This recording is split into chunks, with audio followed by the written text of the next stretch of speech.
12वां श्लोक। निःस्पृहं मानसं यस्य नैराश्येऽपि महात्मनः तस्य आत्मज्ञानतृप्तस्य तुलना केन जायते। जो महात्मा ऐसा है कि निराशा में भी निष्प्रही माने कामना मुक्त रहता है, उस आत्मज्ञान से तृप्त मन की तुलना भला किससे करें। बड़ी सूक्ष्म बात यहाँ पर कही जा रही है।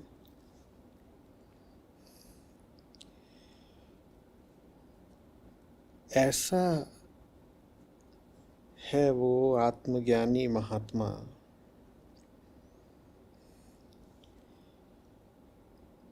जो विरोध ही नहीं करता प्रकृति का। निराशा है तो है, निराशा को आशा में बदलने की उसकी कोई स्पृहा नहीं। आशा है तो है, आशा से निराशा भी उसे रखनी नहीं। वो भली भांति जानता है कि आशा और निराशा के विषय सब प्रकृति में है और मन मात्र के लिए है, मन का खेल है। ऐसे में वो फिर न प्रकृति को महत्व देता है, न मन को महत्व देता है, न प्रकृति को लेकर के मन में जो उत्तेजनाएं उठती हैं उनको महत्व देता है। वो इन सब को शारीरिक प्रारब्ध की तरह मात्र देखता है। वो कहता है शरीर है तो इतना तो होगा, और ये सब शरीर की क्रियाएं हैं, गतिविधियां हैं, इनको प्रकृति अनुसार चलने दो, मैं इनसे मुक्त हूँ। उसे किसी विषय को विशेषता देनी नहीं, उसे किसी विषय को विशेष रूप से त्यागना भी नहीं। प्राकृतिक शरीर का जो प्राकृतिक संबंध संसार से बनता है उसको वो बनने देता है।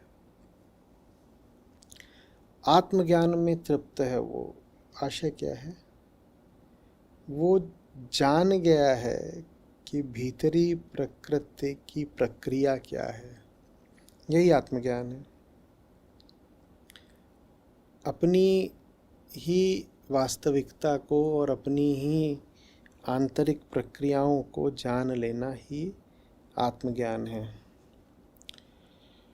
और आप जो जानते हो वो कोई अनूठा नहीं होता है। जो आपकी प्रक्रिया है वही इस जगत में आपको जितने जीव दिखाई देते हैं सबकी प्रक्रिया है। आप भली भांति जानते हो कि जब तक देह है मन आशा करेगा। आप भली भांति जानते हो देह है तो मन निराश भी होगा। और आप ये भी जानते हो कि आपका इस आशा और निराशा से अलग एक उद्देश्य है, एक प्रेम है, एक स्थान है। इस खेल में आपको बहुत पढ़ने की ज़रूरत नहीं है। तो कैसा हो जाता है फिर आत्मज्ञानी का जीवन? बाहर बाहर वो आस निराश के झूले भी झूलता है, सुख दुख का अनुभव भी करता है, सब द्वैतों के साथ संबंधित भी रहता है, लेकिन भीतर ही भीतर न अच्छे से न बुरे से, न लाभ से न हानि से, न पाने से न गंवाने से उसे कोई अंतर पड़ता। ऐसा हो जाता है उसका जीवन जैसे अभिनय, ऐसा अभिनय जो बहुत डूब के किया जा रहा है।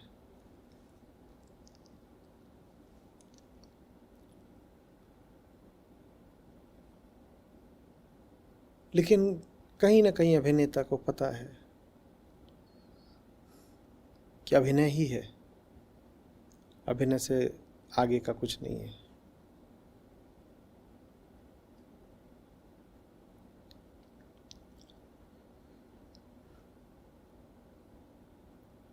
संसार, मन और संसार से जो रिश्ते नाते बनते हैं, सांसारिक जो क्रियाकलाप रहते हैं, ये अपनी जगह चलते रहते हैं। इनसे अलग उस आत्मज्ञानी की एक निजी सत्ता होती है, और उस सत्ता में ही ये सब जो बाहरी खेल चल रहा है उसका कोई प्रवेश नहीं होता, कोई स्थान नहीं होता।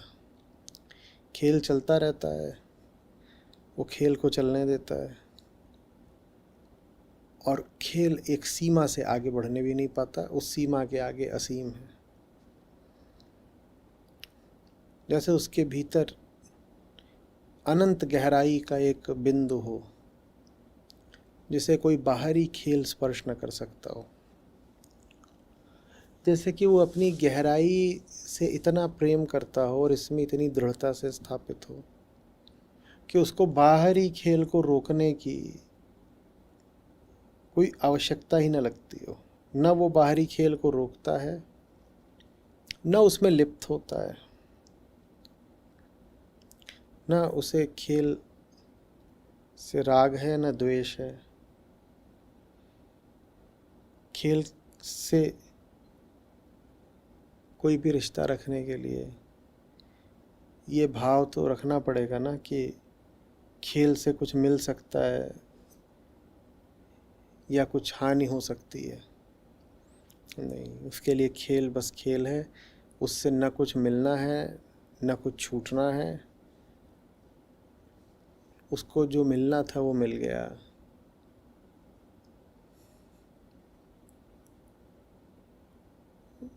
और जो उसको मिला है उस पर वो बड़ी दृढ़ता से आसीत है। उसको वहां से हटाया नहीं जा सकता।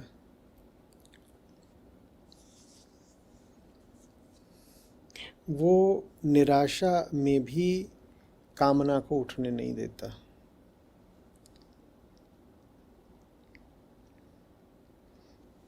बाहर खेल चलते हैं, बाहर के खेलों में कितनी भी बड़ी हार हो जाए,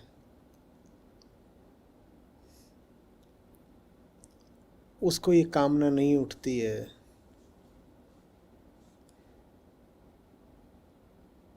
कि जीत हो जाती तो कुछ मिल जाता। हाँ, हार हुई है, लेकिन हार से कुछ चला नहीं गया। हाँ, जीत हो सकती थी, पर जीत हो भी जाती तो उससे कुछ मिल नहीं जाता। खेल है भाई, खेल में क्या मिलता है, खेल में क्या छूटता है।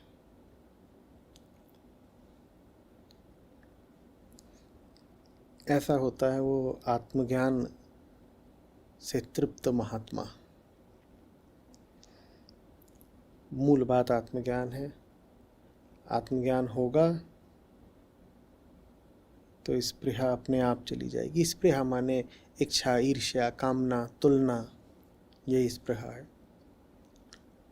आत्मज्ञान जब होता है तो पता लगने लग जाता है कि कामना किसको उठ रही है, और ये भी दिखता है कि जिसको कामना उठ रही है उससे भिन्न मेरा कुछ अस्तित्व है। व्यक्ति फिर कामना को पराई चीज़ जान लेता है। कामना उठ रही है पर मेरी नहीं है। कामना उठ रही है पर जिस इकाई को कामना उठ रही है वो मैं नहीं हूँ। तो जिसकी कामना है वो संभाले खेले। दूसरे की कामना है, हम उसको रोकने भी क्यों जाएं। और दूसरे की कामना है, उसको पूरा करने का हमारा क्या कर्तव्य है। तो दूसरे की कामना है, वो अपनी कामना का खेल खेले, उसमें कभी खेल में जीतेगा कभी हारेगा। हमें उससे कोई बहुत लेना देना नहीं। उसकी हार हो उसकी जीत हो, हम अपनी मौज में मस्त हैं। ये आत्मज्ञानी का चित्त है। उसकी हार हो उसकी जीत हो, हम अपनी मौज में मस्त हैं। उसकी हार हो उसकी जीत हो, हम अपनी मौज में मस्त हैं।